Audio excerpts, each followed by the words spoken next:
C'est ça qui est la difficulté. C'est quand on dit qu'effectivement tout le monde est médium, je pense que le fait que certains ne l'affirment pas ou ne le ressentent pas ou n'ont pas la nécessité ou le besoin de le dire, c'est qu'on ne sait pas faire la différence entre ce qui vient de notre mental, qui se raconte des histoires, et ce qui est véritablement du message ou du ressenti. C'est ça, cette nuance-là, qui est toujours extrêmement délicate. Ouais, parce que le jour où ce filtre tombe, effectivement, la médiumnité, on l'accueille, on sait, c'est de l'intuition plus, qu'on l'appelle médiumnité, intuition plus, peu importe. Ça veut dire la même chose. Complètement. Et comment vous arrivez à enlever ce filtre et vous dire ce que je vois, ce que je ressens là, c'est de la médiumnité? Alors, il faut vraiment développer sa confiance en soi, évidemment.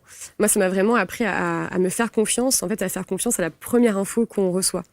Je dis souvent, en fait, l'intuition, c'est ce qui vient en premier.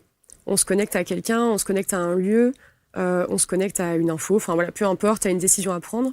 Et on a quelque chose qui vient de manière spontanée et naturelle, j'ai envie de dire, avant même qu'on ait le temps de réfléchir. Et ça, c'est de la médiumnité? Ouais, tout à fait. Okay. Ça, c'est de l'intuition. En fait, on a tous une âme.